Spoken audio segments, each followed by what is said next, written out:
The crystal-clear water reflected her smug smile as she stepped onto his property, but Detective Marcus Stone's warning wasn't about trespassing. Karen Whitmore thought she knew exactly who she was dealing with, just another neighbor trying to intimidate her. She had no idea that the quiet man behind the fence had spent 15 years investigating the kind of people who thought rules didn't apply to them. And when she laughed at his warning, she set in motion a chain of events that would expose secrets she'd killed to keep buried. The chain-link fence had been there for exactly 3 years, 2 months, and 16 days. Detective Marcus Stone knew because he'd installed it himself the weekend after his medical retirement became official, the weekend after the doctors told him the bullet fragments near his spine meant his days of chasing down killers in dark alleys were over. Now he spent his mornings in the backyard of his modest ranch house on Maple Street, tending to the tomato plants that had become his unlikely obsession.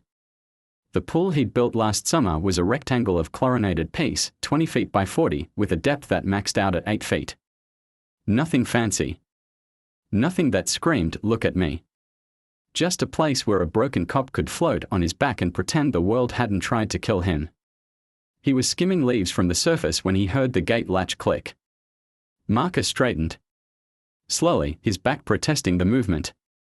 Through the gaps in the privacy slats, he could see a flash of blonde hair and the bright yellow of an expensive sundress. Karen Whitmore. He'd watched her move into the McMansion next door 6 months ago, observed her pattern of behavior with the methodical attention that 15 years on the force had ingrained in him. She always parked her white BMW at an angle that took up part of her neighbor's driveway. She left her garbage cans out for days after pickup. Her garden sprinklers had been accidentally watering his driveway every morning for 2 weeks. And now she was in his backyard. "Excuse me," Marcus called out, setting down the skimmer. "This is private property." Karen emerged from behind his tool shed like she owned the place, her perfectly manicured hands gesturing dismissively. "Oh, don't be so dramatic. I just needed to check something." She was tall, probably 5'8", with the kind of artificial beauty that came from expensive procedures and religious devotion to Pilates. Her skin had the golden glow of someone who spent serious money looking effortlessly sun-kissed. Designer sunglasses perched on her head pushed back expertly tousled hair. "Check what, exactly?" Marcus kept his voice level, but his cop instincts were already cataloging details. The way she avoided direct eye contact. The slight tremor in her left hand. The fact that she'd entered his property through the back gate, not the more obvious route through the front yard. The property line. She pulled out her phone and held it up like she was taking pictures of his fence. "I think you built this pool too close to my property. I'm pretty sure it's encroaching." Marcus almost smiled. He'd surveyed every inch of this lot before breaking ground. The pool was a full 12 feet from the property line, 6 feet more than required by city code. I need you to leave. Now." Karen laughed, a sharp sound that cut through the morning air. "God, how old are you?" 50. 43. "Right. Well, officer," she drew out the word mockingly. "I've done my research. You're not a cop anymore, are you? Medical retirement. So you can drop the authoritative act." Marcus felt the familiar tightness between his shoulder blades, the same feeling he used to get when a traffic stop was about to go sideways. "You need to leave my property." "Or what?" Karen stepped closer to the pool's edge, her expensive heels clicking on the concrete. "You'll arrest me." "Oh wait, you can't do that anymore." She was baiting him. Marcus had seen it 1,000 times, people who thought they were smarter than everyone else, pushing boundaries just to see what would happen. Usually they were 19-year-old kids with too much attitude and not enough life experience. Seeing it in a woman who was probably pushing 40 was both pathetic and concerning. "I'm asking you nicely," Marcus said. "Leave." "Actually, I've been thinking about this whole situation." Karen gestured broadly at his backyard. "You've got this beautiful pool, and I've got 3 kids who would love to use it. Maybe we could work out some kind of arrangement." "No. Come on, be neighborly. What's the harm in letting the kids swim once in a while? It's not like you're using it much." I've been watching, and you barely get in the water. The casual admission of surveillance made Marcus's jaw clench. You've been watching me. Not watching. Just to observing. From my kitchen window. She smiled like this was perfectly reasonable. The point is, that pool just sits there most of the time. Seems wasteful. It's my pool. On my property. Which you're trespassing on. Trespassing. Karen rolled her eyes. So dramatic. Look, I'm trying to be reasonable here. My kids really want to swim, and the community pool is always so crowded and gross. Your pool is right there, and it's not like you're some young guy who's got pool parties every weekend. The answer is no. Why? Her voice took on a wheedling quality. What's the big deal? They are good kids. They won't make a mess. Marcus studied her face. In his experience, people who pushed this hard usually had more going on beneath the surface. Because I don't know you. I don't know your kids. And I don't let strangers use my pool. We are neighbors, not strangers. You're a stranger who happens to live next door. There's a difference. Karen's expression shifted, the fake friendliness sliding away like a mask. You know what your problem is. You think you're still a cop. You think you're still important. But you're just a washed-up ex-cop who sits by his pool all day feeling sorry for himself. Marcus felt his pulse quicken, but he kept his voice steady. And you're a woman who thinks the world owes her something. Now get off my property before I call someone who is still a cop. You're making a mistake, Karen said, her tone suddenly cold. I'm not someone you want to cross. Is that a threat? It's friendly advice. She smiled, but there was nothing friendly about it. I've lived in a lot of places, Marcus. I've dealt with a lot of difficult neighbors. Things tend to go smoother when people cooperate. Marcus stepped closer, close enough that Karen had to tilt her head back to maintain eye contact. At 6'2", he still had the build of someone who'd spent years in uniform, even if the bullet near his spine meant he couldn't move quite as fast as he used to. Let me give you some friendly advice, he said quietly. I spent 15 years dealing with people who thought they were above the rules. I know every trick, every manipulation, every way someone like you tries to get what they want. So here's what's going to happen, you're going to walk back through that gate, and you're going to stay on your own property. And if I find you in my backyard again, I'll have you arrested for criminal trespass. Karen stared at him for a long moment, her jaw working like she was chewing on words she wanted to spit out. Finally, she took a step back. You have no idea who you're dealing with, she said. Enlighten me. Maybe I will. She turned and walked toward the gate, her heels clicking with sharp precision. Maybe I will. Marcus watched her go, noting the way she paused at the gate to look back at his house, her gaze lingering on the windows like she was mimizing the layout. When the latch clicked shut behind her, he pulled out his phone and did what any smart cop would do, he started documenting. He took photos of the gate, the fence, the pool area where she'd been standing. He opened a new note in his phone and typed, June the 15th, 10:45 a.m. K. Whitmore, neighbor, trespassed on property.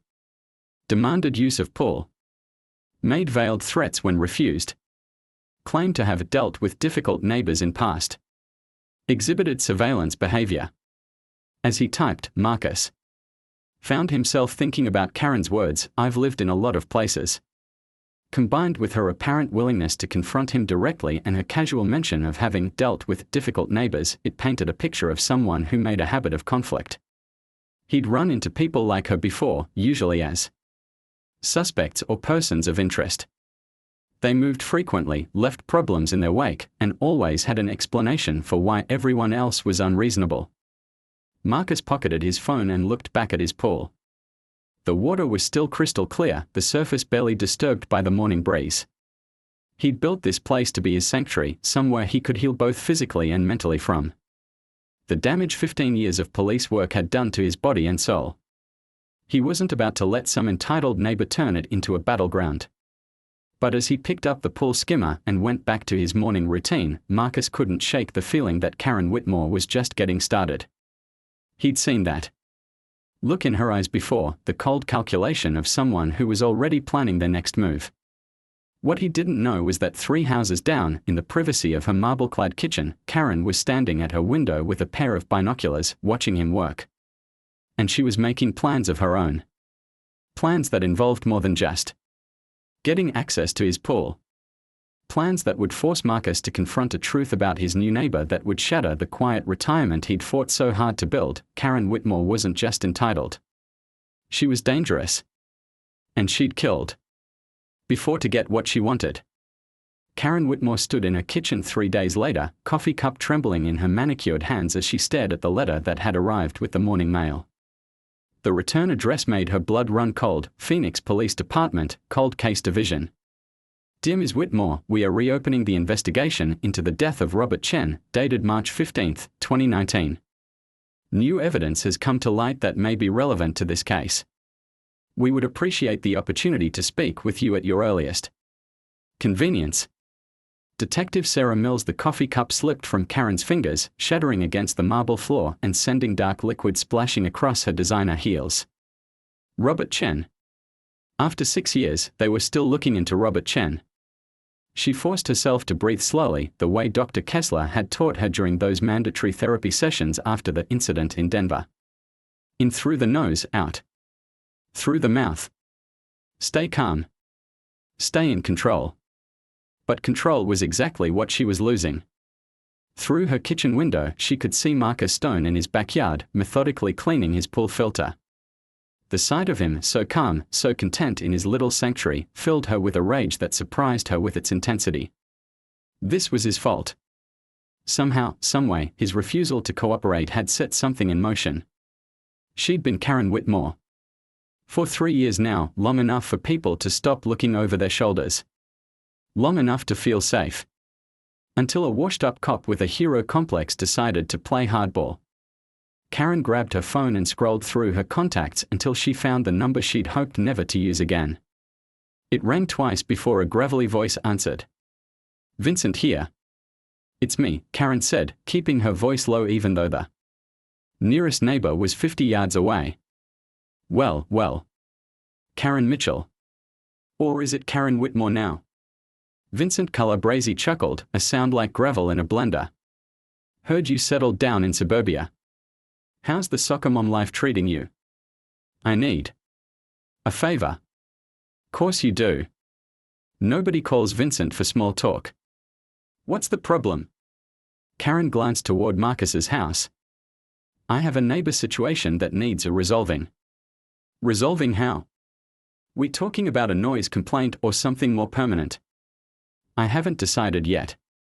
Karen pulled a business card from her purse. Dr. Amy Chen, licensed therapist, Phoenix, Arizona. Robert's sister.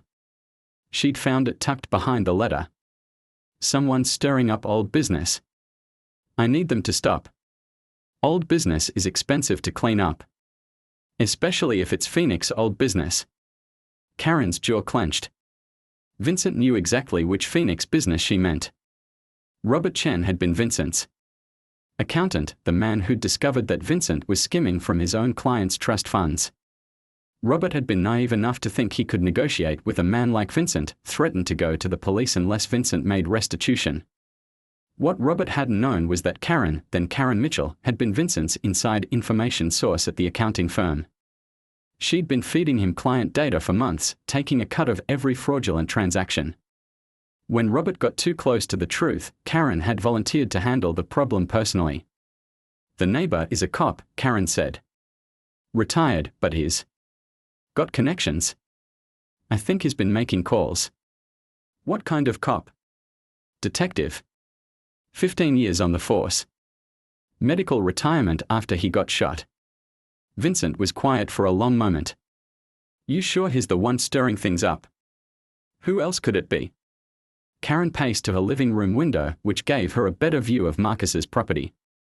I tried to be friendly, offered a reasonable arrangement. He got hostile, started making threats. What kind of threats? Said he knew how to deal with people like me. That he'd investigated my type before. The words tasted bitter in her mouth. Then 3 days later, I get a letter from Phoenix PD. Could be coincidence. I don't believe in coincidence. Neither do I. Vincent's voice hardened. But I also don't believe in unnecessary exposure. If this cop is as connected as you think, eliminating him could bring more heat than it's worth. Karen felt her chest tighten. So what are you suggesting? I'm suggesting you find another way to solve your problem. Move again. New city, new identity. I know a guy in Portland. No. The word came out sharper than Karen intended. I'm not running anymore. I like it here. I've built a life. You've built a lie.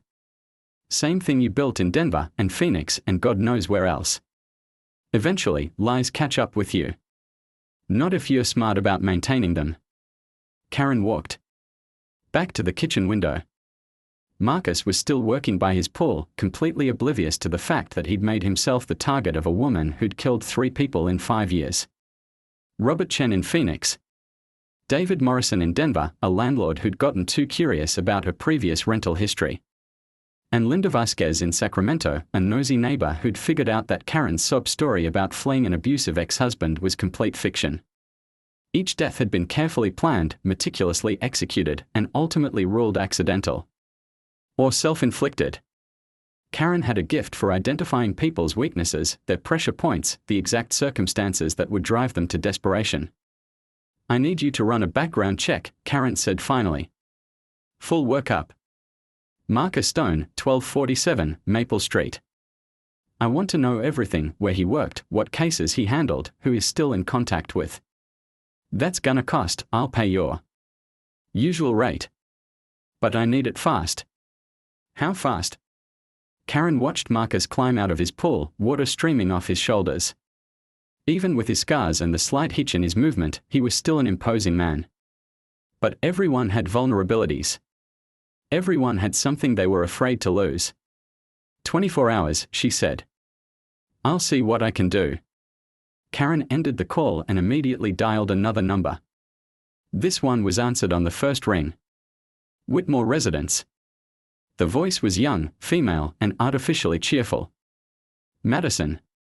It's Mom. Are you and the twins ready for your swimming lesson? Swimming lesson? Her teenage daughter sounded confused. Mom, we don't have swimming lessons today. We do now. Get your brothers. We are going next door. Next door? To that creepy old guy's house. Karen's smile was sharp as a blade. His name is Mr. Stone and is not old. He's also not going to be a problem much longer. I don't understand. You don't need to understand, Madison. You just need to do what I tell you. Get your swimming suits. We are going to introduce ourselves properly to our neighbor. But didn't you say he was rude to you the other day? That's exactly why we need to try again.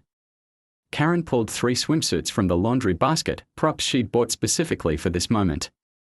Sometimes people need a little encouragement to be neighborly. 15 minutes later, Karen stood at Marcus's front door with her 3 children arranged behind her like a photograph from a family magazine. Madison, 17 and blonde like her mother, flanked by the 12-year-old twins, Dylan and Daniel.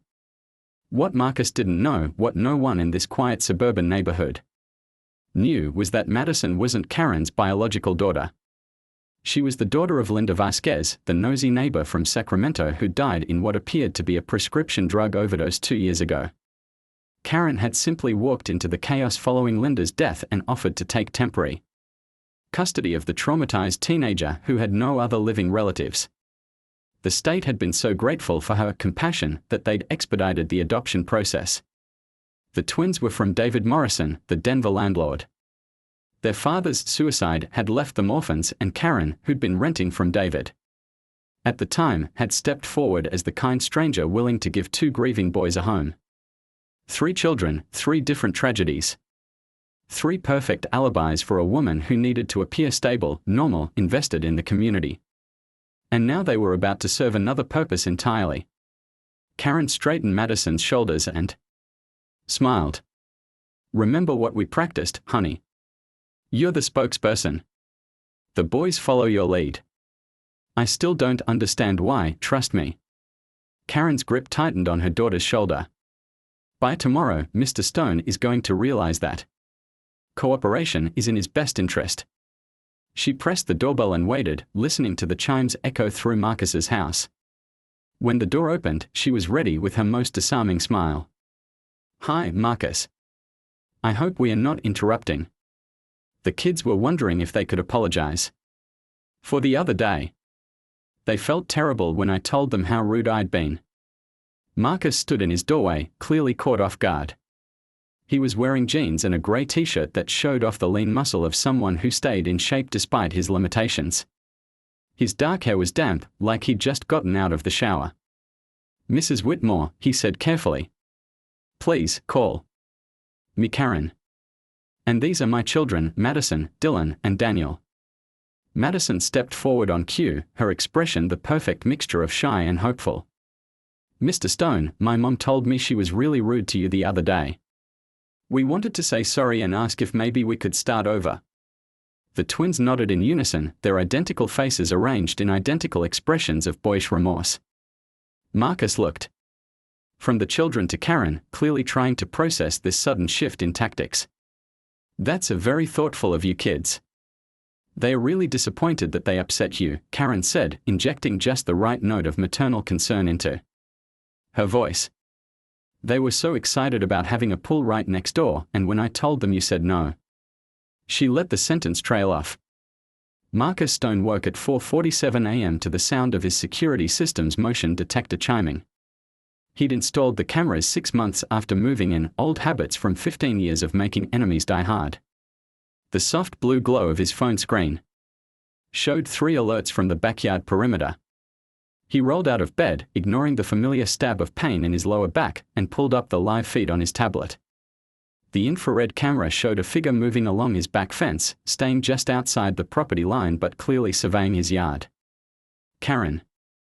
Marcus grabbed his robe and headed for the kitchen, where he had the best view of his backyard. The motion-activated floodlights had scared her off, but not before his cameras had captured several minutes of footage. He made coffee with one eye on the monitor, watching Karen retreat to her own property like a fox slinking back to its den. At 5:15 a.m., his phone rang. Stone. Marcus. It's Tony Rodriguez. Did I wake you? Marcus smiled despite his early morning surveillance drama. Tony had been his partner for the last 3 years before his retirement. If anyone was calling him at dawn, it was either very good news or very bad news. I was up. What's going on? Got your message about running a background check on your neighbor. Karen Whitmore, right? Yeah. What did you find? There was a pause that made Marcus's cop instincts tingle. How well do you know this woman, Marcus? Not well.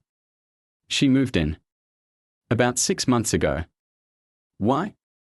Because Karen Whitmore has only existed for 3 years. Before that, she was Karen Mitchell in Denver. Before that, Karen Chen in Phoenix. And those are just the identities I found in 2 hours of digging. Marcus set down his coffee cup. How many times has she changed her name? At least 4 that I can confirm. Each time, she moves to a new city, establishes a new identity, and within a year or 2, someone in her orbit dies under suspicious circumstances. Suspicious how? Phoenix. 2019 Robert Chen, no relation, different Chen, accounting firm employee. Apparent suicide by carbon monoxide poisoning. Karen Mitchell was renting a room in his house at the time. Marcus felt his blood pressure spike. What else? Denver, 2021. David Morrison, landlord. Another apparent suicide, this time pills and alcohol. Karen Mitchell was his tenant. Sacramento, 2022. Linda Vasquez, neighbor dispute over property boundaries. Accidental prescription drug overdose. Jesus Christ. Yeah. And here's the kicker, after each death, Karen ends up benefiting somehow. Robert Chen left her money in his will, a will that was changed just weeks before his death. David Morrison's apartment building got sold to a development company that Karen had connections to. And Linda Vasquez's daughter. Karen adopted her. Marcus rubbed his temples, feeling the familiar headache that came with complex cases. You said she has kids. With her now? 3 kids, according to the school enrollment records. Madison Vasquez, Linda's daughter. And 2 boys, Dylan and Daniel Morrison. David's sons. She adopted the children of her victims. That's what it looks like. Perfect cover, really. Who suspects a devoted single mother of serial murder? Marcus thought about the previous evening, the way Madison had looked genuinely happy to see his pool, the way the twins had seemed like normal kids. Tony, these children, do they know? Hard to say. The oldest girl would have been around 15 when her mother died. Old enough to remember, but trauma can mess with memory. The boys were younger. We need to get them away from her. With what evidence? Everything I just told you is circumstantial. Each death was ruled accidental or suicide by the local authorities. No one connected the dots because she changes identities and cities. But you connected them. Because you asked me to look, and because I know how to dig. But a defense attorney would tear this apart. Different cities, different jurisdictions. Different methods. Without physical evidence linking her to the deaths, it's just a pattern that could be explained by bad luck. Marcus stared out at Karen's house, where lights were just beginning to come on in the upstairs windows. What about the identity changes? That's got to be illegal. Only if we can prove she's using false documents. If she's been legally changing her name each time, going through the courts, then she's technically not breaking any laws. Come on, Tony. Nobody legally changes their identity 4 times in 6 years unless they're running from something. I agree. But proving it is a different story. Tony paused. Marcus, I need to ask you something. What exactly is your relationship with this woman? Marcus explained the pool incident, Karen's aggressive behavior, and the strange visit with the children the previous evening. As he talked, he found himself pacing his kitchen, his cop instincts telling him he was missing something important. She's escalating, Tony said when Marcus finished. First confrontation, then manipulation through the kids. Classic predator behavior. That's what I was thinking. But escalating toward what? Based on her history. Elimination of the problem. You, Marcus. The words hit Marcus like a physical blow. He'd known Karen was trouble, but hearing it laid out so starkly made the danger real. She's planning to kill me. I think she's planning to make you disappear, yeah. Question is, how do we stop her? Marcus looked at his pool through the kitchen window, remembering Karen's words about dealing with difficult neighbors.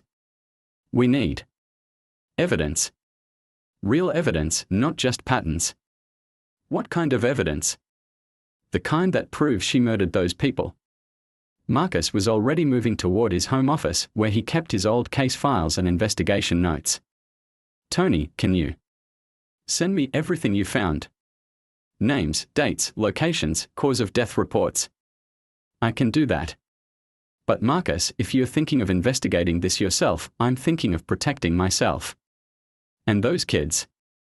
Leave the kids to child services. That's not your job anymore. But Marcus was already thinking about Madison's smile, the way she'd looked at his pool like it was the first good thing she'd seen in years. Maybe it should be. After Tony hung up, Marcus spent the next 2 hours going through the information his former partner had sent. The more he read, the clearer the pattern became. Karen targeted people who were isolated, vulnerable, and had something she wanted. She gained their trust, identified their weaknesses, and then exploited those weaknesses to drive them to desperation. Robert Chen had been struggling with debt and facing an IRS audit when he died. David Morrison had been dealing with a contentious divorce and custody battle. Linda Vasquez had been fighting a losing battle with depression after her husband's death. All of them alone.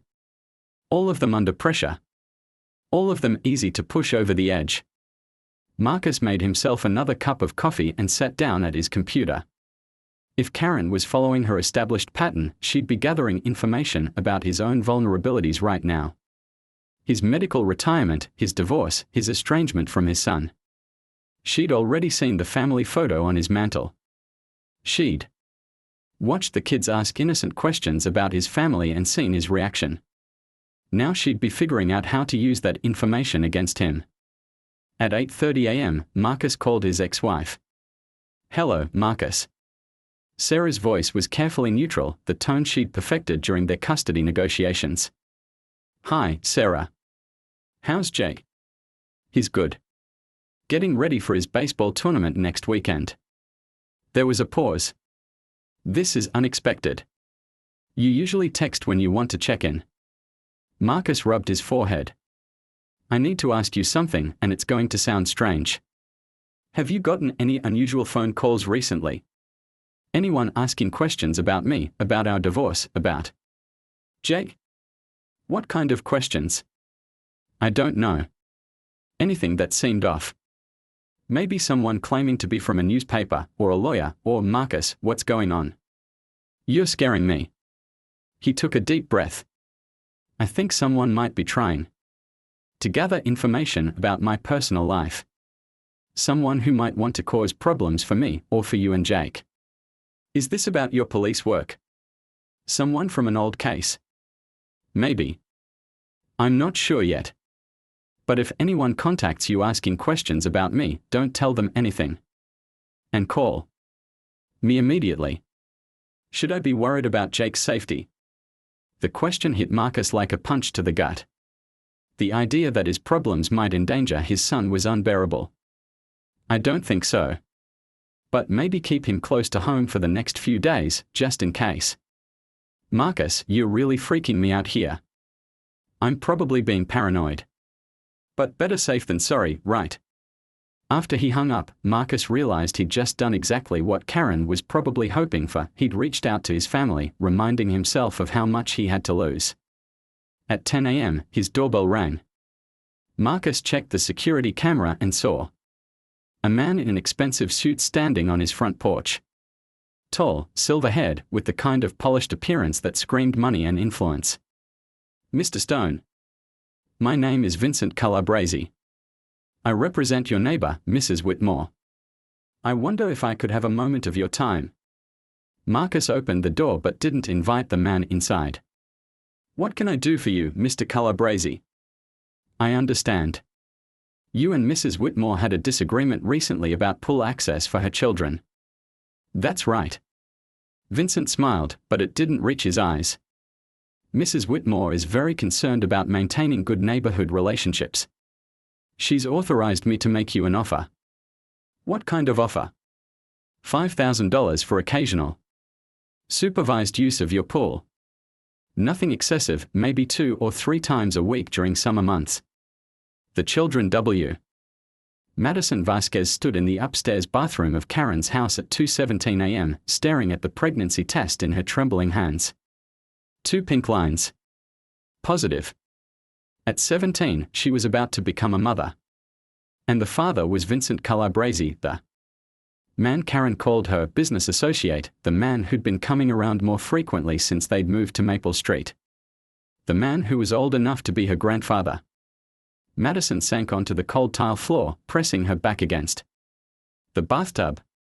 She'd been living with Karen for 2 years now, ever since her real mother Linda died from what everyone said was an accidental overdose. But Madison remembered things differently. She remembered her mother's growing paranoia in the weeks before her death. Linda had become convinced that their neighbor, Karen Mitchell, as she'd called herself then, was stealing from their mailbox, monitoring their phone calls, even poisoning their dog. Madison had thought her mother was having another breakdown. Linda had struggled with depression since Madison's father died when she was 12. The paranoid delusions seemed like a natural progression of her mental illness. Until the night Madison heard Karen in her mother's room. She'd gotten up to use the bathroom and heard voices through the thin walls. Karen's voice, low and soothing, talking to Linda about how much easier everything would be if she just let go. How the pain would stop, how Madison would be better off without having to take care of a sick mother. Madison had pressed her ear to the wall and heard the soft clink of pills being poured, the gentle coaching about how many Linda needed to take to sleep peacefully. She should have called 911. Should have burst into the room and stopped it. Instead, she'd been paralyzed by terror and confusion, unable to process what she was witnessing. By morning, Linda Vasquez was dead. And Karen Mitchell had stepped forward as the concerned neighbor willing to take in a traumatized teenager with nowhere else to go. Madison had never told anyone what she'd heard that night. Who would believe her? And where would she go if they did?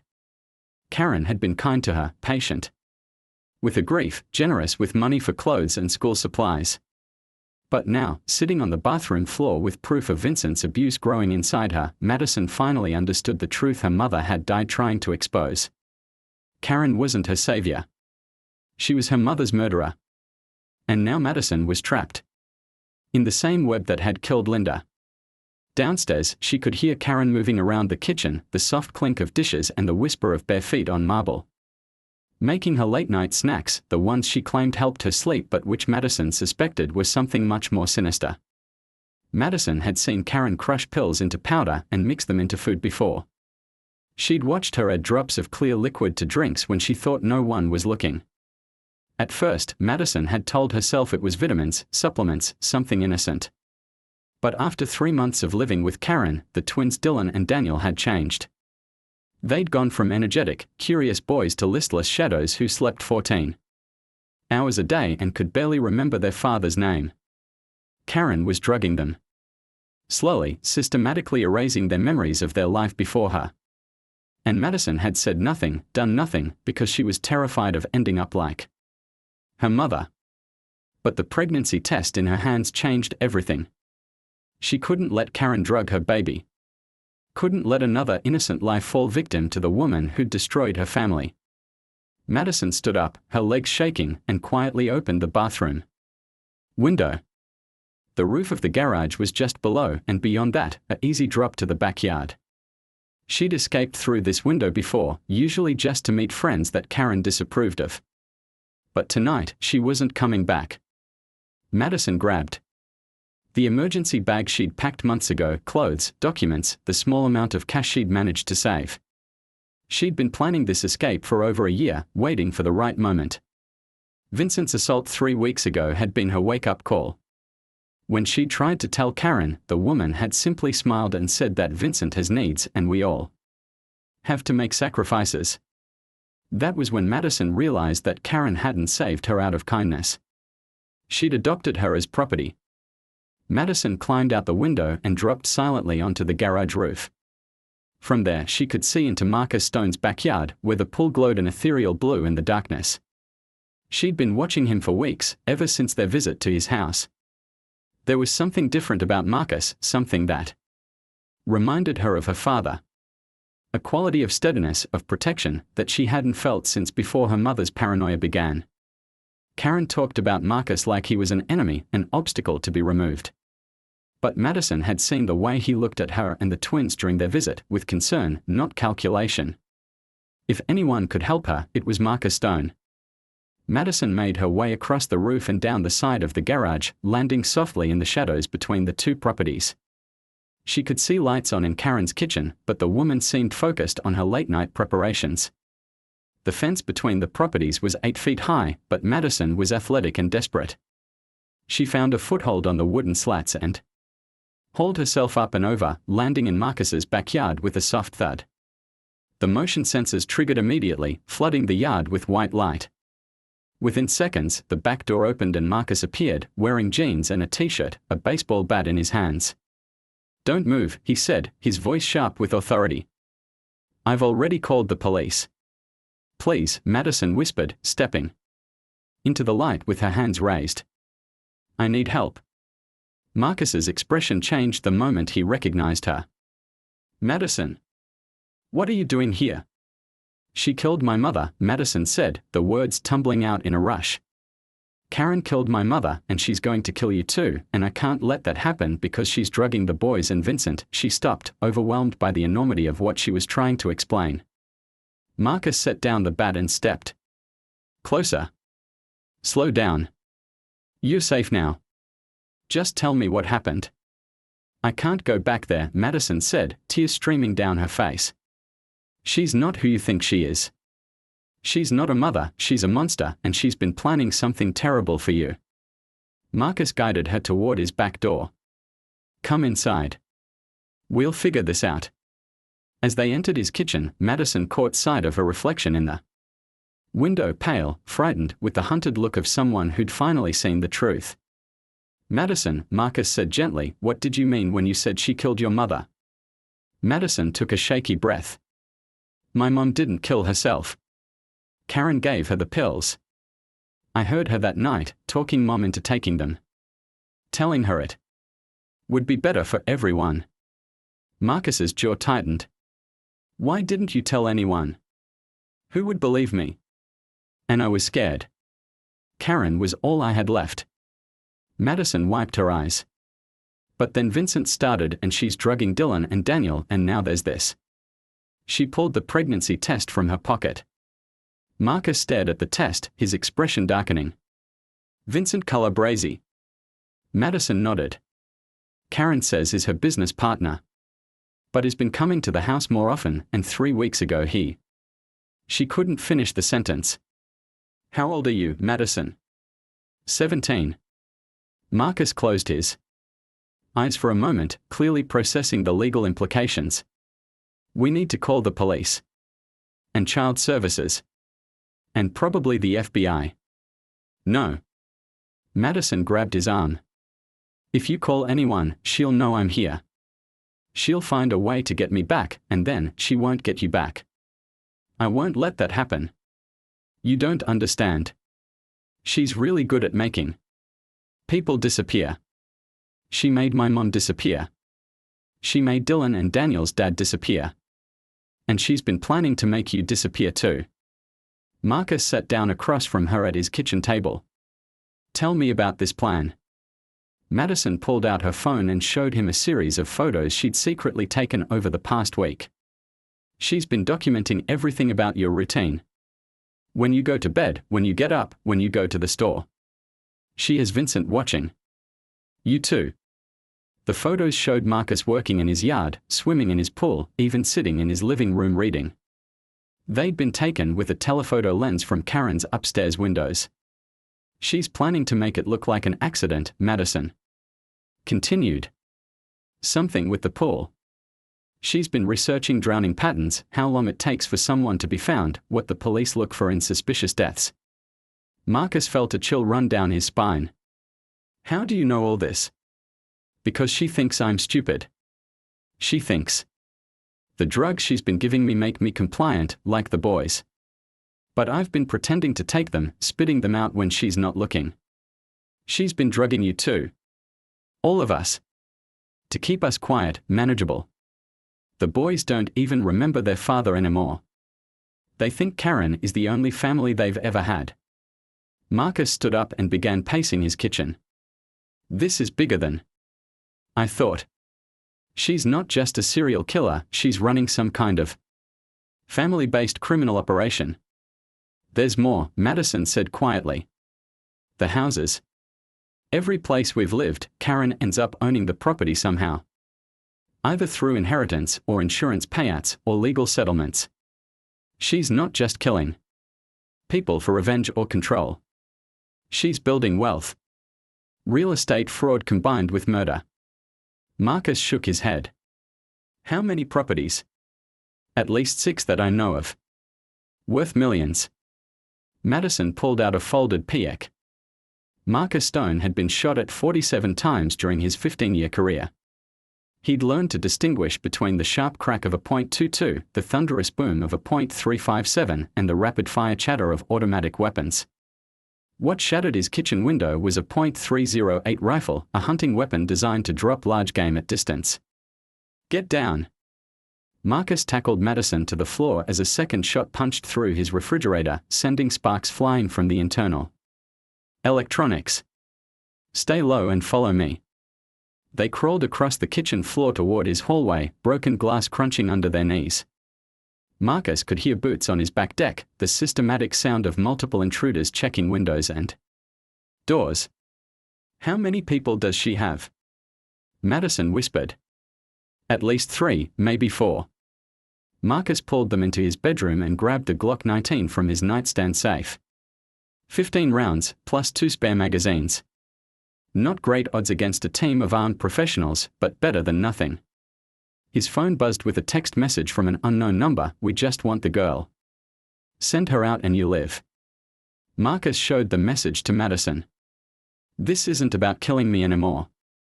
It's about silencing you. Because I know everything." Madison's face was pale but determined.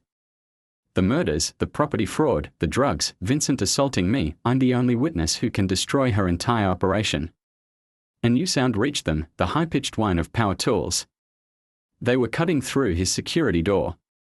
Marcus moved to his bedroom window and carefully peered out. Karen's white BMW was parked across the street, engine running.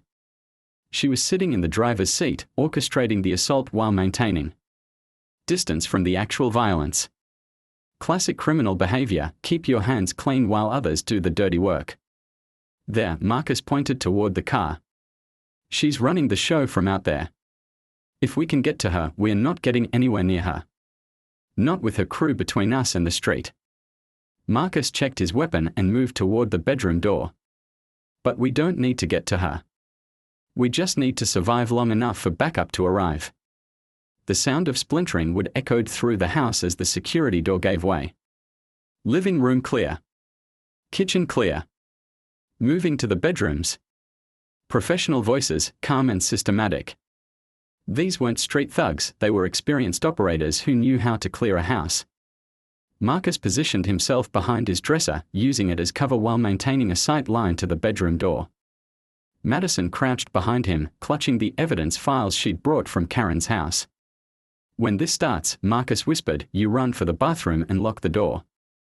There's a window that leads to the roof. Get out and run to the nearest neighbor's house. I'm not leaving you. You're 17 years old and pregnant. This isn't your fight." "Yes, it is." Madison's voice was steady despite her fear. "She killed my mother. She's been drugging and abusing me and the boys for 2 years. And now she's trying to kill the one person who tried to help me. This is absolutely my fight." The first intruder appeared in the doorway, a tall man in tactical gear, carrying a military-style assault rifle. Marcus put 2 rounds center mass before the man could fully enter the room. The gunfire was deafening in the enclosed space. The intruder dropped, but Marcus could already hear others moving through the house. Shots fired. Shots fired. Target is armed and actively resisting. Marcus's phone rang. Unknown number again. "Stone here. Detective Stone, this is Karen Whitmore." Her voice was calm, conversational, as if she were calling to discuss the weather. "I think we may have gotten off on the wrong foot." "You think?" "I'm prepared to offer you a very generous settlement. $1 million, cash in exchange for Madison and any materials she may have taken from my home." Marcus looked at Madison, who was shaking her head frantically. "Not interested," Marcus said. $2 million. Still not interested. There was a pause. "Detective, I've done my research on you. Your medical retirement pays you $36,000 a year. Your ex-wife is struggling to pay your son's medical bills. He has juvenile diabetes, doesn't he? $2 million would solve a lot of problems." Marcus felt ice in his veins. "How do you know about my son's medical condition?" "I know a great deal about your family, Detective. Your ex-wife Sarah works as a nurse at Denver General. She drives a 2018 Honda Civic with a dent in the rear bumper. Your son Jake plays Little League for the Denver Hawks. Position, shortstop. He's quite good." The threat was clear. Karen wasn't just threatening Marcus, she was threatening his family. "You stay away from them. That's entirely up to you. Send Madison out, and your family remains safe. Refuse, and accidents happen.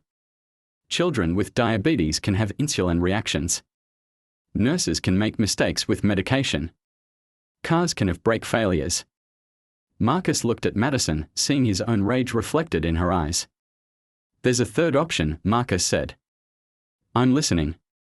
You and your crew pack up and leave. Tonight. And maybe I don't spend the rest of my life hunting you down for threatening my family." Karen laughed, a sound like breaking glass. Detective, you're hardly in a position to make threats. You're outnumbered, outgunned, and trapped in your own home. How exactly do you plan to hunt anyone down? Like this. Marcus ended the call and immediately dialed Tony Rodriguez. Tony, patch me through to Sarah. Emergency. Marcus, just do it. A moment later, his ex-wife's voice came through the phone. Marcus. What's happening? There are police cars everywhere. Sarah, listen to me very carefully. Take Jake and get to your sister's house in Colorado Springs. Right now.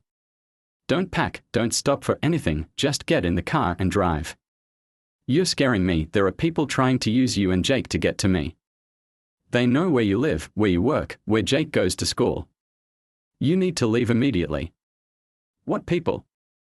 Marcus, what did you get yourself into? I'll explain later. Just please, trust me. Take Jake and go to Susan's house. I'll call you when it's safe. Marcus ended the call and turned to Madison. How well do you know Karen's operation? Does she have people in other cities? Just Vincent. As far as I know.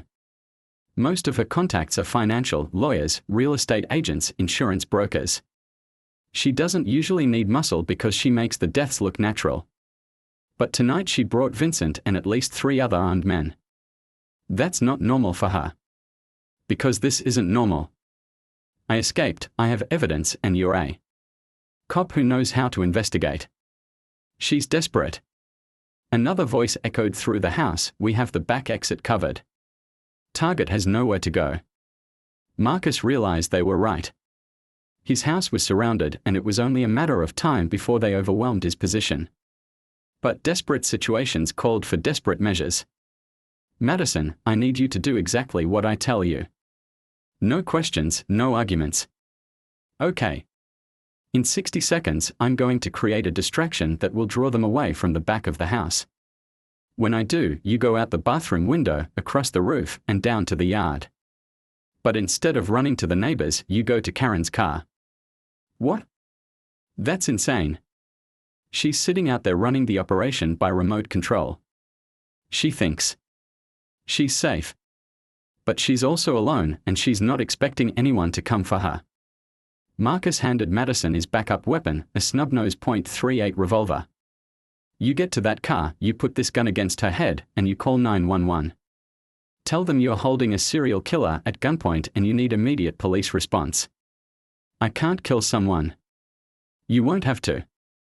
Karen's too smart to resist when she's looking down the barrel of a gun.